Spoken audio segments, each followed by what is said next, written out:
Hello, and welcome to episode 172 of the Book Wars Pod. Yay. We are discussing... Yes! Fuck yeah. It loaded! We did it. Okay, that one works instantly. It's the most important one. We did it, Joe. Oh my god, stop it. We're discussing Race to Crash Point Tower by Daniel Jose Older, which is a middle grade book in the first phase of the High Republic. I'm Kate, and I'm here with Chris and Miranda and Ashton, and we are here for chaos. I don't know. We're always here for chaos. I don't know if It's- that's different than any other episode. I mean, it's not wrong, though. I'm Stating here for, facts. Slightly mellower chaos than usual, just because I took a fucking Ativan before Well- popping on. Well, now you gotta explain why you had to pop an Ativan. This is true. I mean, do I need a reason, to be Yes. fair? Nice. I Yeah, want to so know I what went you to- fucking did. I went to grocery pickup, and somebody backed into my car, which it was actually mostly fine. I'm likely not even going to go to a body shop to get it taken care of, because it's like a very minimal scratch that, like, I feel like it's going to look worse if they try to blend the paint over it. But it's one of those things where, like, my car got bumped, and so, like, I went into, like, crisis mode, and so, like, flooded with adrenaline. And then nothing, it was actually that bad. And so I came home, and I'm like, I'm just, like, shaking, because energy is just, like, circling through my body with nothing to do. So then I took an Ativan, and then poured that'll do myself a nice tall glass of single malt. So we're doing great. Two things that combine very well in my experience. Yes. I was gonna say, tell us what you're drinking along with your Ativan that you poured yourself like a double of. Yeah, so this is a lovely single malt from Spirit Jeez. Hound Distillers, Colorado's own, up in Lyons, Colorado, north of Boulder. They just opened a tasting room in Ooh. downtown, which I'm very excited about. So, but they're delicious. It's like single malt, and they use like Colorado barley Water? which Oh, is That makes also sense. water, It's not Colorado fresh. water straight from the tap. yes. Famously, we have both. It's waterless whiskey, actually. yeah. There's no water. Yeah, it's You just just- gnaw on the fucking... Yeah. It's just a handful of barley that you consume. Do you get it like a horse, like fucking with the feeder? Yep, and you tie it to No, your face. It's actually, and, it's like, so we went to a brewery. They make over you the line weekend. up, hands tied behind your back, face in the trough. like you're bobbing for apples. So rustic. No, well, we went to a brewery that was dog friendly over the weekend, and they brought out a biscuit for Orca, and they were like, "Yeah, this is made with the leftover wheat from brewing and peanut butter." And we were like, "Oh, that's great." So I can only assume that waterless whiskey would be like that, Yes, just definitely. dog biscuit flavored. Yum. But no, it is excellent. Hooray. Burb, what you got? I am drinking a beer. It is from our friends here in Portland at Little Beast Brewing. It is the Saison Parfait. Ooh. The Saison Parfait. It's a traditional Saison. It's got a cool bottle. It doesn't have any fun description, but they make a lot of good beer, like full stop. But especially this time of year with Saisons and sours and all that. It's real tasty. Nice. Tastes like a Saison. Nice. I forgot it's like pumpkin beer season now. Yeah, it's not pumpkin beer season. It's cooled down in Portland, which I'm so happy about. See, you say that. Here, like, motherfuckers are already starting with fucking Oktoberfest, and I'm just like, what? Oh, I mean, we're doing it too. What's happening? It's finally like physically cooled down outside. Oh, okay. She says, I'm How going to New nice! Orleans. How nice it is to be physically cool. I'm going to New Orleans next week. I might die. Oh I might- yeah, you I- might. Yeah. I I'm might not built for melt that. into the ground. I That- live in fucking coastal Texas. It has been 105 every day. It doesn't get any cooler when it turns to night because there's no. I miss living in New Mexico where it'd be hot, but then like the sun would set and the mountains would be there, and then it gets cold, and then it's perfect. Yes, this is why we live here for sure. Ooh, and even better, we finally got our AC fixed. Yes, So we actually have air conditioning. Because they lied to us and said it was all the way broken. It was not all the way broken. They replaced. Well, it's said mostly that it was dead. Likely to all the way break soon. It's mostly dead. Shortly thereafter, it stopped working, and we assumed that it had hit the all the way break point. Then we bothered calling a repair guy because we were like, we have a month left on our home warranty, and we might as fucking well see if we can get them to buy us a new one. And he came and he's like, no, it was fixable. I fixed it. So now we have air conditioning. And I'm like, well, I'm happy that we have air conditioning. And I am enraged that we waited the whole fucking summer to do this. We were just dying. It was cool. It was great. It was 85 degrees in the house every day. Ash, what you drinking? Nothing. All right. No water, just Good. vibes. Nice and straightforward and simple. I left it downstairs. And there was an empty water bottle behind me, as you can see. Yes. Yes. But it's empty, so. Tifa's also behind you, and I like that. Yeah. Well, pod dog. Pod dog. I'm drinking breakfast tea from the Tea Spot, which is also local. Because I am a low energy motherfucker today. Yup, and that's that. I just needed, 8 o'clock caffeine. Speaking of things that'll wake you up, former producer of the pod, Kristen, is currently in labor as we record. So by the time this comes out, the baby will also probably have come out. God, I hope so. Yeah, I know, right? That'd be a real long time to be in labor. Yes. Also, she is Yeah, because by the time I get around to editing this, it'll be like 2 weeks. It would be bad. It would be very bad. Oh, God. She's also just so done with being pregnant, which, that makes sense. She's got, a bowling ball. I mean, I, too, would probably be so done with being pregnant at the 9-month mark. Oh, yes. Oh, Yeah. yes. No. Yeah. Nature has made it so that one should be done. So here we are. But anyway, so that's what's going on.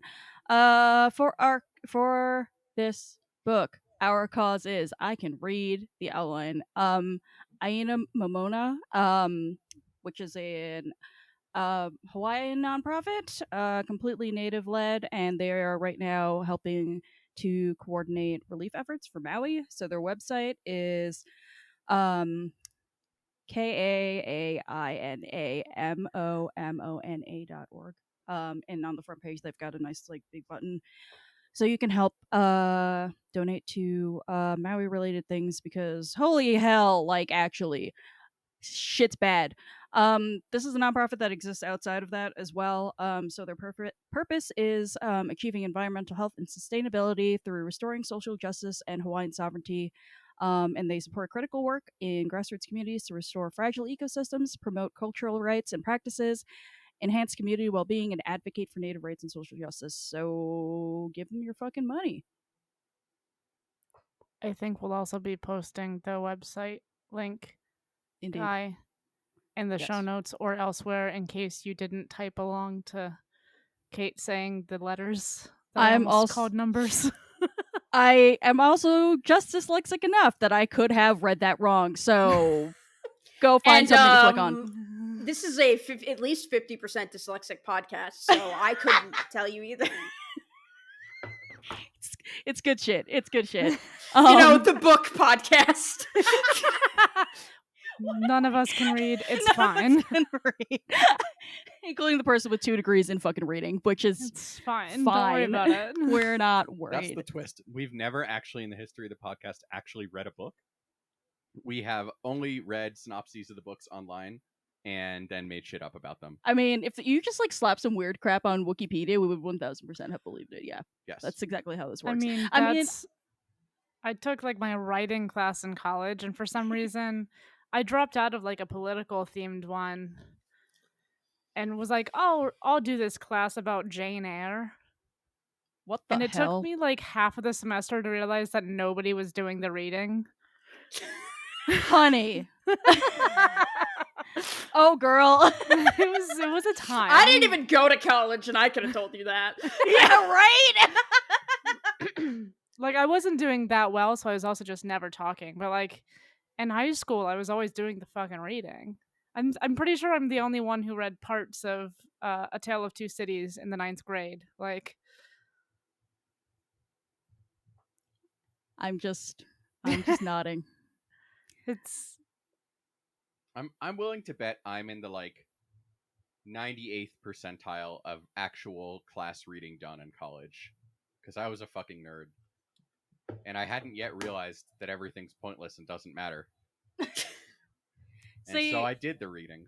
See, I tried to do the reading, and then I realized like I had to take intro English my freshman year regardless of anything because I hadn't taken the AP. And so I slept that entire fucking semester. I didn't do anything, and like because it was an old white dude who just wanted to listen to himself talk anyway. So I just sat in the back and slept and let him talk. And that was that. one semester, my second semester, I was like, I'm gonna do the reading before class, and I was like, holy shit, this actually makes sense sitting in class. And then I did not do that for 3 more years. We just kind of Dude, when I was teaching, I barely did the reading for the shit I was teaching, okay? Like, for real. It was like, I was like looking at stuff, I was like, this is not good, actually, but that's like required curriculum, and I was like, cool, great, whatever. And then I gave them some weird fucking poems to read instead, and I was just like, no one's gonna read weird fucking poems. They were very upset by the weird fucking poems. They were like see. very perplexed. They were like, what is You just this? gotta torture the college kids.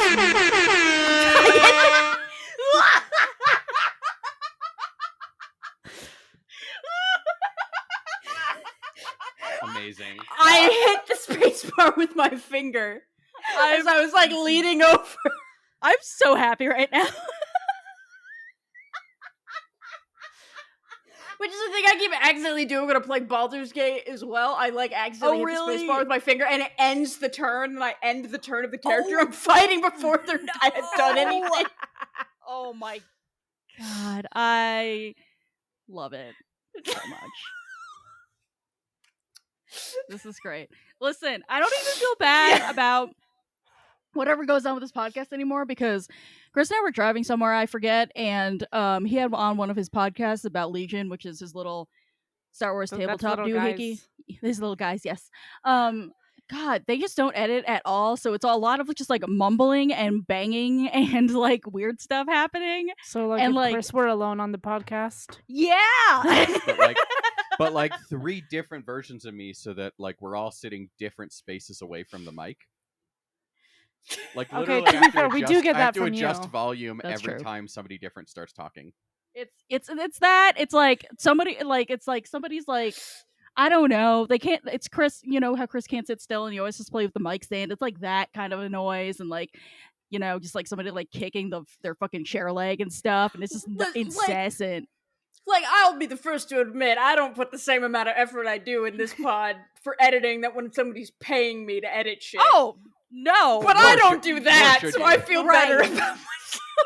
Exactly. It's the awkward pauses. It's like, it's a lot. I was just listening to it and I was like, I have secondhand embarrassment because I run shitpost pod and like, what the fuck? So anywho. Yeah, no, the Legion community doesn't, and the one she heard is like probably the premier competitive Legion podcast. It was so embarrassing in the community. I was fucking embarrassed. But hey, I have a ticket to Worlds now, so I can go tell them how bad it is in person. Can you actually? Oh, I'd love that for you.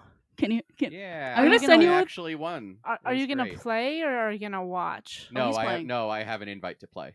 Okay, I was like, do you just watch them play their tabletop games? I mean, that doesn't sound fun. I fully expect to flame out on day 1 and then watch them. I do find it fun, but I'm going to send you to Chicago with the rest of the podcast business cards we made like 5 years ago that we can't get rid of.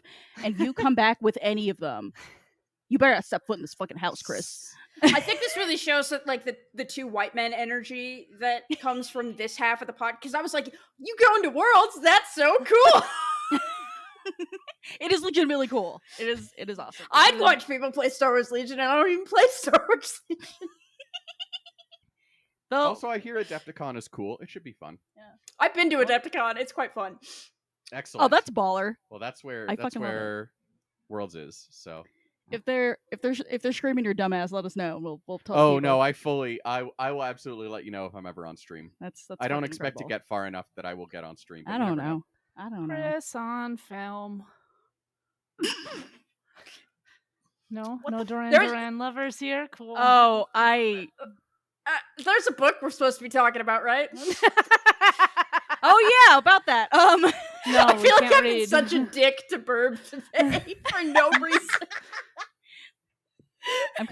It's. I haven't noticed. You're fine. I love I'm this. just used to saying stupid shit. I did it again. This is excellent. I swear, both the times I did that was an accident. It's a likely story. I'm moving my the God. keyboard away from me. Oh god, this is my favorite thing. Anyway, yeah. Still better audio quality than whatever the fuck I was listening to, so I don't even care. As I said, there is a book here. Praise the Crash Point Tower by DJO. In honor of Kristen being in labor. When and where are we, folks? We're in the High Republic. That is Thank- a when. Indeed. We're in the same time and place as the last book, mostly. Indeed. On Valo. Mhm. When the Yeah. Nile are attacking Yes. the World's Fair. Yes. The Space World's Fair. Yes. Yeah, no, so we're back at the Republic Fair where terrorism's fucking happening. So the last book, like, obviously we like had like our main characters on the ground and experiencing like the actual like immediate like lived horror of like this Nile attack, and also there's something about getting Ram's point of view in this book and knowing that like this is his hometown and he's like so proud of it and protective of it, and then him having to see it getting torn to shreds, that like I was just like, maybe it's just the time of year right now, but I was just like right back to 9/11. I was like, oh god, this is fucking terrible. Just the way he like describes like looking down at all like the smoke and the destruction and like all this other stuff. I was just like, this is very visceral. This is for middle schoolers. That's wild to me. And I mean, DJ must have like I believe he lives in New Orleans now, but he did live in Brooklyn for a number of years. I'm not 100% sure whether he was there for 9/11. I get the feeling he was, but it was like, oh, this is, I don't know. There's something a little different about reading this specifically through like a kid's eyes, probably, and also from someone who was actually like from Valo and from Lanisa City and the whole thing. And I was just like, this is fucked up. I'm amazed that, like, lately I've been noticing, because I've been watching a Star Wars show that shall not be named, and I was like, this is a little surprisingly violent, and I feel like they get away with it because it's laser swords. Yes. But I'm like, you just stabbed a guy in the face. Yeah. Yep. Yeah, no, for sure. Yeah. I'm sorry. I was like, I always like, every time I bring up 9/11, I'm like, and I just ground the conversation to a halt because I brought up 9/11. But yeah, go on. No, I mean, I was gonna say, and I feel like what's interesting about this book as compared to The Rising Storm is that one is like, you know, it's from the various Jedi's point of view. Like it's Bell, it's what's his name, Elzar, it's What's his Ty, name, Elzar? But they're all like, it's very position of authority. So like they're like Mm-hmm. you're kind of getting the cop procedural TV show view of like what to do in a crisis. Whereas with this one, Ram is just very like, He's a kid. he's a bystander who's just living it. And like, yes, he is a special bystander who is a Jedi, but like not in any way where he can take things on himself. So like and particularly with once Lula gets there, she's very much in charge. And so it's interesting to see the different perspectives of what's going on, where like I feel like Rising Storm very much follows the Jedi running into danger, and Race to Crash Point Tower follows danger happening around Ram. I think that's a really good characterization of all and- that. Oh man, I had a whole point in my head. The thing too is like, I mean, first of all, Ram is an indoor Jedi. He sure is. Uh, He's like me. If he don't got to leave the house, he's not doing it's it. like, Which no, I would I love get to that, stay in bro. my workshop. But I did have a couple moments while very quickly skimming through this book. incredible. And definitely reading it closely and thoroughly. Where I don't know, I kind of was like aware that it was a middle grade book, not for any reason other than like, okay, well, Ram's here and Lula's here, and she took shit over, and these two kids are gonna save the day, It's like they have Right. the best Jedi in the fucking galaxy actually doing stuff, and it's like it's up to this kid to fix the whole comms tower for everybody. As you do. It's fine. It's very normal stuff to be a youth. Big Yes. Spielberg vibes. That's The kids have to save the yes. day. Which, like, obviously, he and George are friends, so it's very Star Wars. Like, but it does, it has a unique aspect to it by nature of being a middle grade novel, which I think makes it really effective because, like, I feel like there's other parts of this book that are, like, much cornier. And intentionally so. Like I mean, much yeah, corny. it's supposed because to be silly. Yeah, I mean, if Star Wars is corny. It is. I mean, yes. Don't get me wrong. Star Wars is absolutely corny, but like it is corn. The silliness, it's corn. Star Wars is my corn. Oh my god. No, 0 people except Kate understood that reference. But Fables. yeah, it does a great job of balancing this is a book for middle grade readers who need to be kept entertained, but also, like, it's not going to shy away from any of the shit either. Yes. Sorry, I'm getting very distracted by Orca. Just like he's just puttering around and just making little noises at us. Oh, baby. as he does. He's just a little guy. I know he is. So backing up just a little bit, since there's going back to the timeline overlap that there is with the Rising Storm. So as you may recall in the Rising Storm, Ash, I love this picture you're taking of the dog. This just makes me happy. You're muted, sir. Well, my bad. She looks cute. That's Listen, fair. I'm not. No, that was not scolding. I was just like, it's just that I could see your phone screen, and I was like, this is a good picture of the dog. Yeah, I would do that too. She's no also snoring. inappropriate. It's so adorable. Oh yeah. Sweet baby There's girl. no inappropriate time to take a picture. Oh of the yeah, dog. for sure. This is Dog Pod. I care not. She's a good girl. What was I saying? Oh yeah. So as you may recall in the Rising Storm, Ty York got thrown in prison for a little bit and ran into Ram. Ha ha ha ha. So now we get to see that intersection of what's going on there. And then Lula is one of the kids from what comics were those? It's the High Republic Adventures. Thank you. Dark Horse, The one that all we ages read. Comic, Yes. The one that we read on the pod because it is not Marvel. Yes. And it is Chris, also can written you by speak into DJO. the microphone so No, that some of us absolutely can not. hear you? It is the Cool. one that is not Marvel, and it is also written by DJO. So he's crossing the streams here, bringing some of his other characters into. What's that look?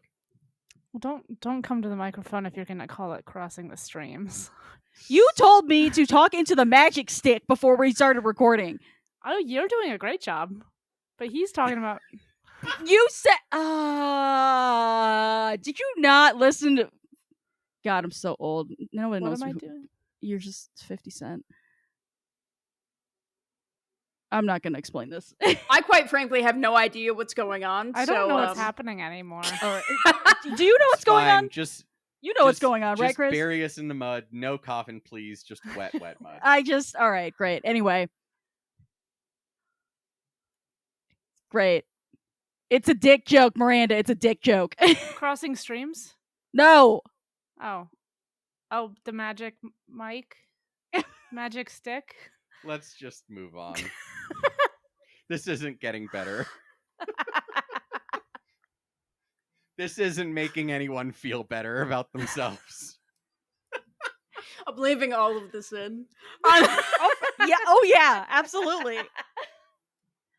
Gonna title this episode "Miranda doesn't understand a dick joke" for 3 minutes. I think that's the last sentence in the like, you know, when the thing where you do the episode description is like, they touch this. Also, this host is a fucking idiot. Also, Miranda's a giant lesbian. Yes. in case the people didn't know. All right. I'm pretty Jesus quiet about it. Fucking Christ. Do we want to talk about balance in the force? Sure. All right. So I'm sorry. I can't talk right now. Like, can you? Yeah. So like, the one other point of view that we get from this book is Vernestra, who we met in that other one, the previous middle grade High Republic book that was called. Was she in the one where they're on the space station? They're on a moon. They're stuck on a moon. Where they got, like, crash landed on the moon with the monkeys. What? There are monkeys in that book. Were there monkeys in that book? Yeah. Yeah. Okay. Thank God. I don't remember what it was called. It was by Justina Ireland. It was the first middle grade book for High Republic. The continued saga of me not knowing what the fuck happens in the High Republic. The one with the monkeys in it. Yep. It's got monkeys. I don't know what to tell you. The sentient rock and the one with the monkeys. Oh, I love that rock. Absolutely. He's a good rock, Brandon. We all love that rock. Anyway, so Vernestra is a very young, fully fledged Jedi Knight. I think she is 16, maybe 17 by now. She's 16. They say it in the book. Oh, do they? Okay. I think, yeah, I did catch that part. Feels like a timeline oversight, but that's none of my business. Don't worry about it. We get a little more insight into her master, who is none other than Captain Stick Up His Ass himself, Stellan Gios. Was I supposed to know that before I saw it in the outline? I think it was mentioned. Yes, in the book with the monkeys. In the other one, in the book with the monkeys. The book with the monkeys is entitled "A Test of Courage." Test of Courage. In case y'all would like to know. Listen, that's a generic ass title. Okay. I don't feel bad for not remembering. Jesus Christ. Anyway, yeah, no. Listen, we love our girl, and also she's like the best thing that Stellan has ever done in his entire miserable, useless fucking life. Like, I don't understand how he raised this child to be so like kind and generous and empathetic and wise, and he's just running around being a full on hardcore dumbass. Like, he has a whole stick up his butt. He can't help it. I don't know, man. Like, I think he can. But yeah, she brain fart. She no, but at some point she's talking to Lula, and Lula's like feeling kind of jealous because she's like, I want to be the very best Jedi like no one ever was. And she's like, "Oh, you've already graduated like Jedi college and you're like 2 years old. Like, what the fuck am I doing here?" So she's like, understandably feeling jealous, and it's a middle grade book, so let's talk about jealous feelings and how we handle them, which is all well and good. But Vern has something really, I think, key to say about how Jedi should regard attachment and balance as like light side force users, and it's kind of like it's kind of like what they tell you when you like do Zen meditation, where it's just like you're observing your thoughts, but you don't need to necessarily need to like react to them or whatever. You're just kind of like watching them flow by, and the ones that like you can decide what your reaction is to these thoughts you have, as opposed to like Yoda in the prequel trilogy. He's just like shoved them in a box and burned the box. Leave so them like in the space cave. Yep. Feelings? Fuck that. Repress. Uh-huh. I can't do a Yoda voice, and I'm not gonna attempt to do one. That's fine. Conceal, don't feel. Fucking, that's a gay anthem. Yeah, I know. Oh, I know we know, but I'm just saying. Yeah. Cool. It's Today Serve caught features that Miranda record. stating the obvious and missing a dick joke. Is anything? Do we expect anything else? it's No. it's why we I love read it. half of this book while actively doing a fantasy football draft. Like I don't have that much to contribute today. Oh my god. But yeah, it's very different from Anakin telling Yoda that he has concerns that someone he's close to will die, and Yoda doing the fucking "Turn Off Like a Light Switch" song from the Book of Mormon. Like actually though. Yeah, I mean, I did think that this, like, not to say that there's like a correct take on the Force, but this is a very healthy take on the Force. Mhm. There are definitely Which, like- better takes on the Force from Jedi Masters than others. You know? Mhm. Anakin Skywalker, not a Jedi Master, not the best takes Famously. on the Force. Famously. But I think the part that that really drove it home, and I don't know if this is something that, because it's a middle grade book, you can like translate to life, because there are definitely bad people who are trying to murder people in this book, and I don't come across that a lot in my life. But she's like, hope okay, not. well, yeah, you're friends, like you're attached to them. Would you want to save them? And Lula's like, yes, of course. And then it's like, okay, well, what about bystanders and your enemy? Do you want to save their lives? And she's like, yes, as long as they're not like actively murdering me. And it's like, oh, look at this. We unlocked in one paragraph in a middle grade book more about the Force than Anakin Skywalker did in his entire fucking life. I'm just like distinctly remembering like the point in I think season 7 of the Clone Wars where Anakin's just like doing his little bait and switch where he just walks across the bridge and up to the army, and he's just like, "Yep, this is my plan to kill as many." I mean, granted they were droids, but like if they weren't droids, I don't think he would have given them a flying fuck. Frankly, like just like kill as many of you as humanly possible, and I'm just like, sir. I don't think that vibes with the Jedi. A lot about Anakin did not vibe with the Jedi. Like, Famously. I don't know, Chris and I talk an awful lot about what Anakin would have been like as a peacetime Jedi, and the answer is like he would not have known what to do with himself at all. I mean, he wouldn't have been. He wouldn't have been a peacetime Jedi. He would have gone in search of problems and created some on the way. I was gonna Or say, never or been made recruited in the first place. right, Because wasn't the whole thing like he got recruited because there's dark times coming? right. Well, Yeah. he got recruited because of the midichlorians. Great, thanks. Fucking face bumps. Ash is gonna hit the fucking. Ashton's gonna go bow bow bow bow again on me, and I do not fucking blame him. That is fair. Frankly, Every time you talk for the rest of this episode. I don't even blame you. I fucking deserve it. Oh man, oh man. I love it. Oh Jesus. But yeah, no. Love Renesha's philosophy, and also how the nice philosophies just fall absolutely the fuck apart. However many hundred years from this point. Thanks, Yoda. It's I like blame Yoda for 200 everything. years. It's not enough time. Maybe No. if Yoda were here in this fucking book instead of being MIA, because everyone's I like how- Yoda's off doing this thing. I love how everyone's like Yoda, and then the kids are like, no, sorry. No, but we're here for 12-year-olds. I know. Oh, that so was good. that was the Monkeys book. Yes. No. That's the like comics and also this book. Oh, right. The comics. Yes, Sure. yes. But I also also the read Monkeys those. book was like for 12-year-olds. Yes. 3 12-year-olds and a 16-year-old. Yeah. You know, just 12-year-old what you want. saving the day. Honestly, It do. is a Star Wars. Very realistic. They're scrappy. It's fine. They have magic space powers, so Insert discourse about Broom Boy here.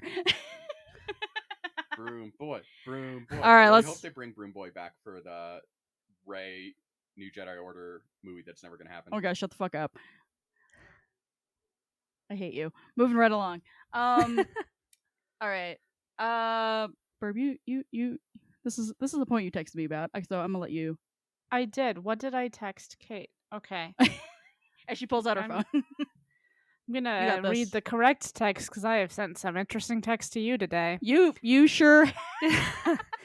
This tiny autistic Padawan just wants to be in the space garage. I'm dying. That is what you said. Are you?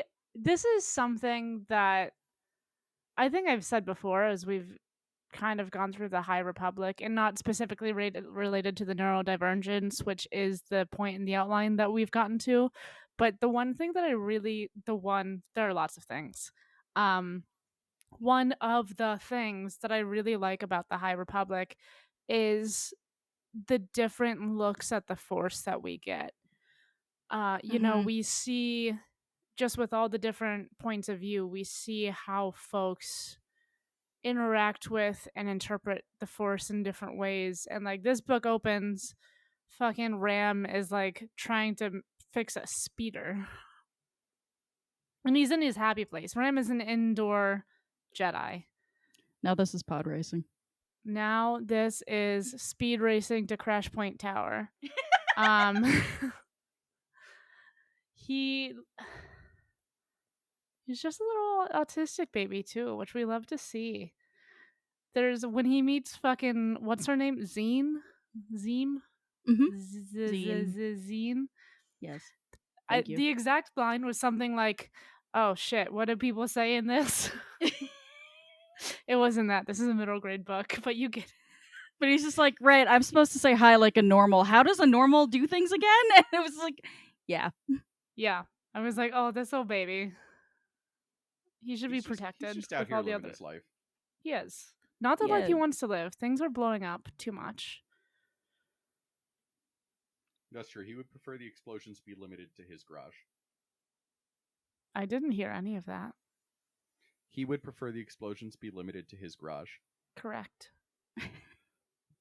Not Chris never speaking into the fucking mic. Listen, I'm like 3/4 of the way through my drink right now. Oh God! And hit, like I'm. We had We're the not sitting up Advan. We had entirely the straight right scotch. I'm gonna have a great boy. evening, y'all. After we get off of here, yeah, I'm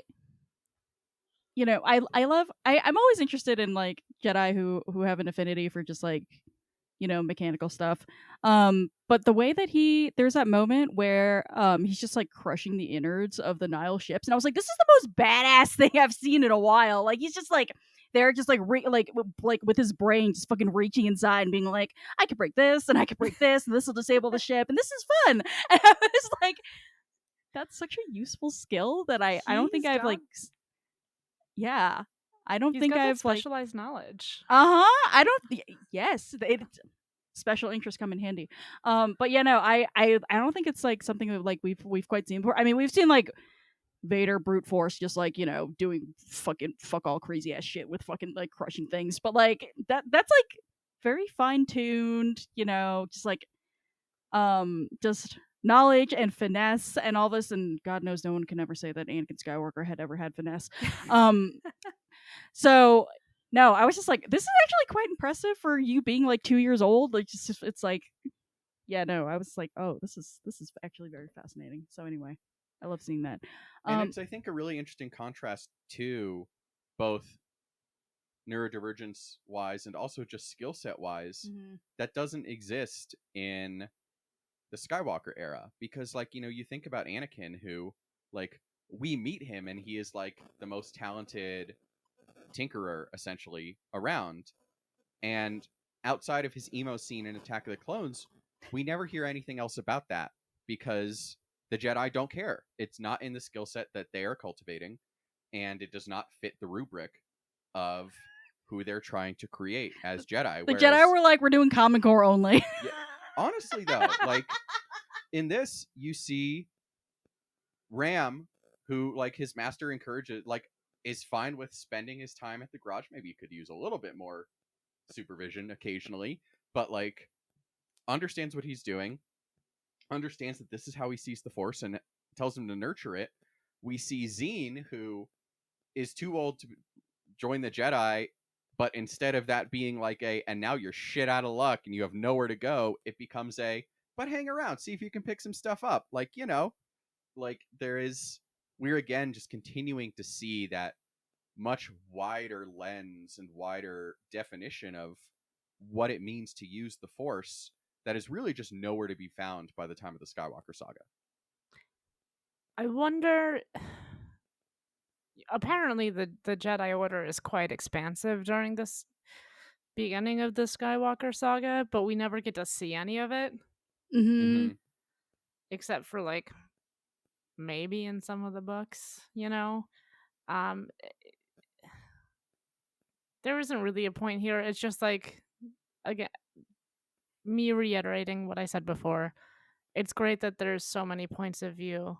And I mean, especially in terms of like, we're looking at, this is obviously a book about Padawans. And so they're still getting to know things. I think both Lulu and Ram, they have a lot of thoughts about like using their lightsabers.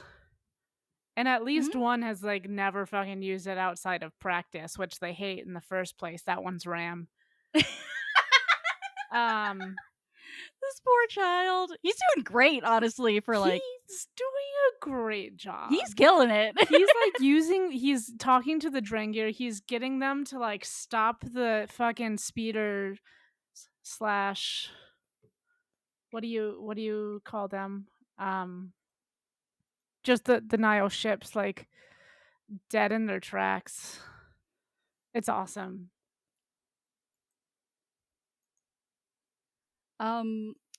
Chris, had you said that you read that DJO had intentionally written Ram as being autistic? Or? Yes. Yeah.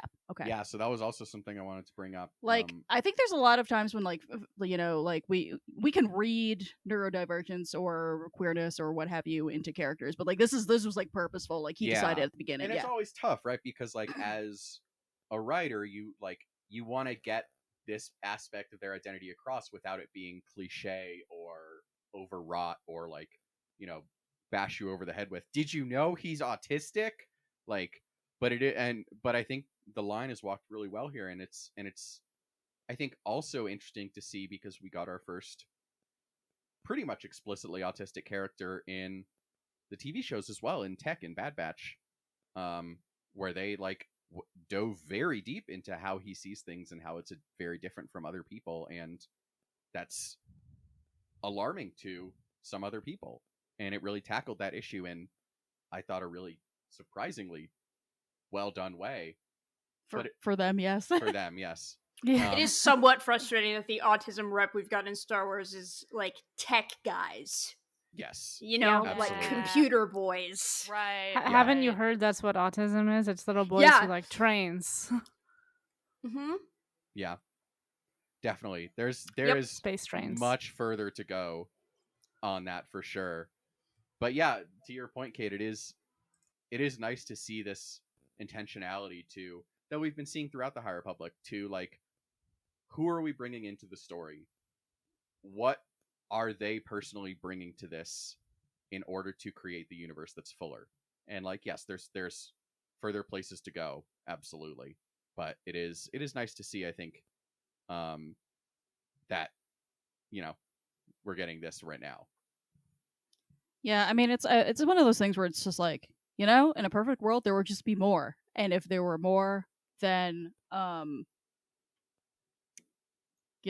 hopefully that would lead to a greater, diversity of depictions. And it's also like, I want to say totally valid to headcanon a character as autistic. Yes. Like and well, my authority on this is I'm an autistic person, but Like I headcanon Hera and Dinjar and a bunch of other characters as autistic. Have you heard of Thrawn?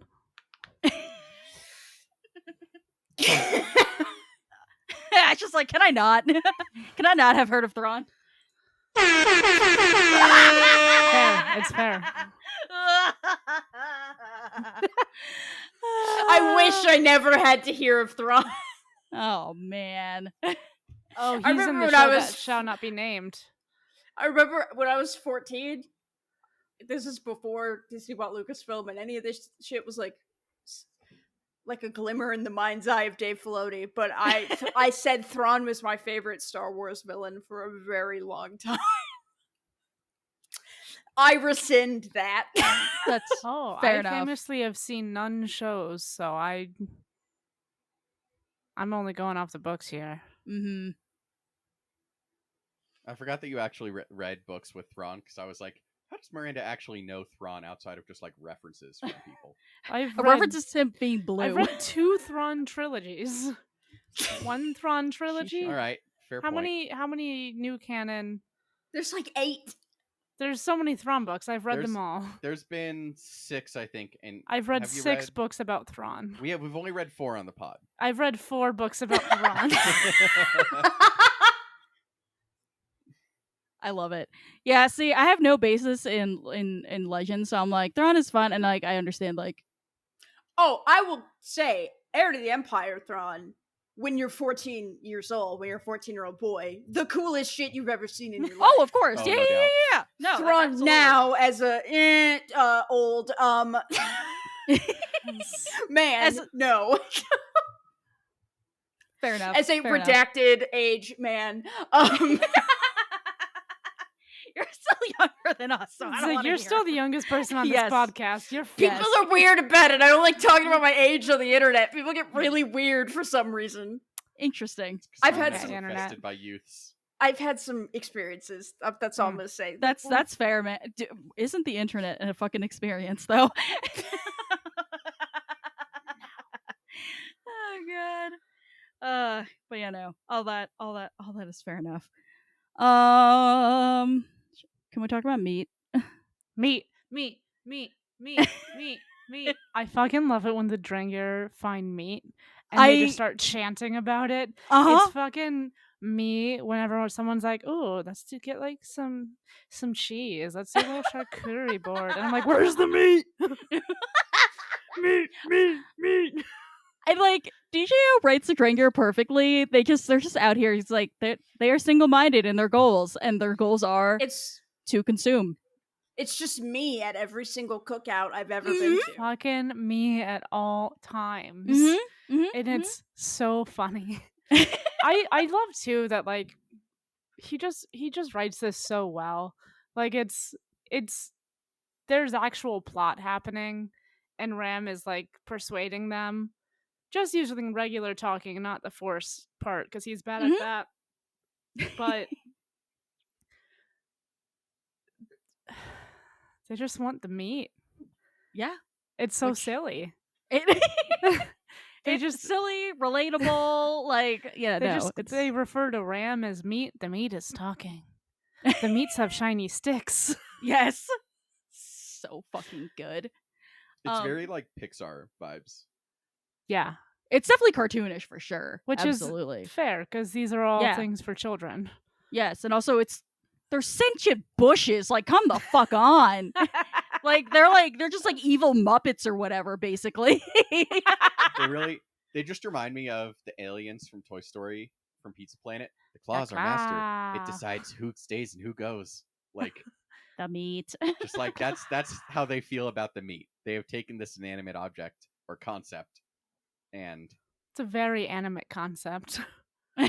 They don't want famously they don't want the dead meats. They want Yeah. that the is true. They live famously meats. only want the Listen. animate meats. Listen, animate meats are the freshest meats. Like, do I It's share a their meat, tastes? Meat No. tartar.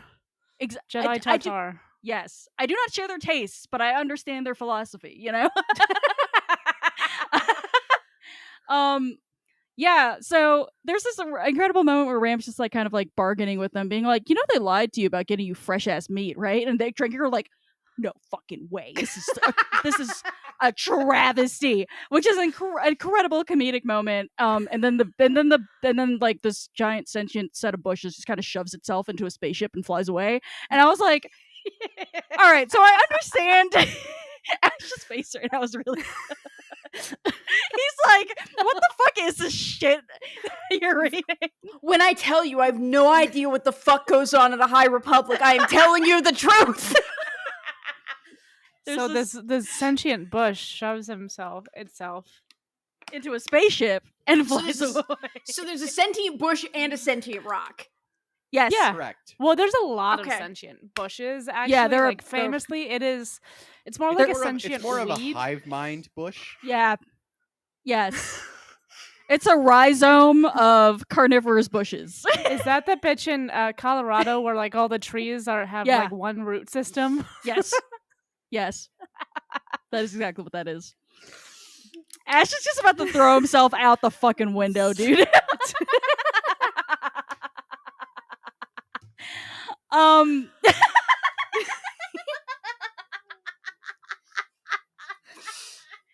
I can't make this shit up. I truly cannot make this shit up. If only this was a video podcast, you could see my face. I know. I just, there's a lot going on. So obviously Ram's strategy is kind of brilliant. Like in the moment, like, oh yes, this is how we get the fucking bushes to not eat us.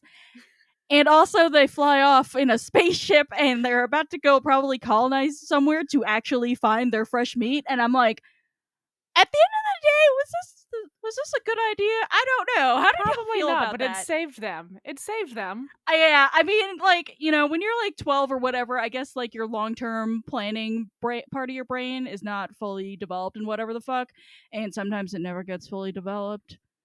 Speaking for me, but like I was kind of just sat there the entire time, and he's just like, they're like, oh, these bushes feel like the dark side, and that feels bad, but also I'm gonna haggle with them about what meat to eat. And I'm like, I have mixed feelings. I mean, it's also very like Jedi to not kill the meat The bushes, or the bushes. Yeah, the meat bushes. The impossible meat. Stop. Actually, I think this is the barley from earlier. Oh my god! Like he doesn't want to like. Obviously, the bush is sentient. He doesn't want to kill it. He's just, and he has a point. He just wants to get to the communications tower, and like, he's 12 years old. What is he gonna do? Like, bush, go away. Also, I love the idea that the bushes are terrible at flying. Oh yes, they It's like crash into a they're tree or flying. whatever. They're not doing very well. No, I'm not terribly good at like writing comedic timing. I feel like it like I a lot of people have said this and I totally agree. Like writing comedy is like the hardest thing to write out of basically anything. Like it's really easy to write something absolutely miserable in the depths of your depression and whatever the fuck, if provided that you can get out of bed and drag your ass to a computer. But writing comedy, extremely difficult, extremely easy for it to feel forced. And DJ's just got it. And I'm just like, how do you do it? It's a talent. Do we have anything else to say about the Grengear? Meat. All right, I think we're done. All right, well, thank you all for listening to episode 172 of the Book Wars Pod, talking about Race to Crash Point Tower. Our next episode is going to be a little bit, we are going to go on hiatus till probably early November.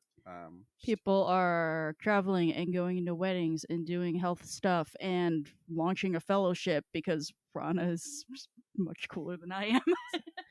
Shit, I'm just fucking off for a week. Like, I know, right? I'm not even doing that. I'm just being away from my home. I'm only, getting major reconstructive surgery. Well, we're very excited about said surgery. We are. Yeah, it's good. It's a good surgery. This is a good thing. This is surgery I want. Yes. But so in the meantime, if you want to support us before we come back, you can first and foremost donate to Aina Momona, the organization that we talked about at the top. that is the native-led nonprofit helping to coordinate relief for Maui in the wake of the wildfires there at www.kainaamomona.org. Or you can give us coffee or join the Tosh Station Radio Patreon. For some reason. If you have $2 and just all your hopes and dreams burning a hole in your pocket that you're trying to get rid of. It helps us cover our hosting and production costs. We do have our new $2 a month tier where you can watch us stream. Kate is currently streaming Red Dead Redemption 2. At some point, I'm going to start Armored Core and or Starfield. Lies of P also comes out soon. There's a lot of stuff happening. I'm trying Lies of P. It's going to be my first Souls. Like, it's going to be a fucking disaster. I don't think Kate's going to enjoy it. I don't think I'm going to last very long. That said, I didn't heard think of she two would of enjoy. these. I didn't games. think that Kate would enjoy a roguelike either, and she is like played more Hades than I will ever play any game in my life, except maybe Pokemon. See, but Hades isn't like a roguelike. You know, the hot gods transcend the genre that the That's video true. game That is so true. That is very No, true. it's its own category It's a of Hades-like, thing. for Yes, precisely. But if you do support us, we will always post more pictures of Argos, Orca, Tony, Wedge, and Tifa. And so in the meantime, thank you so much again. Our theme song is Whiz Bang by Poddington Bear. Our logo and artwork are by Joe Butera Design, and our audio and production are done by our very own Ashton at AshJeffies on Twitter. From all of us, Kate, Ashton, Miranda, Rana, Kristen, baby Kristen, I'm Chris. Ew! Big Mac, big meat. Big meat. I'm Chris. We'll talk to you next time. Babies are the freshest meat. The outro blend just them. wouldn't. Do you I'm think that sorry, makes them they're sweeter? what? That's why you blend them.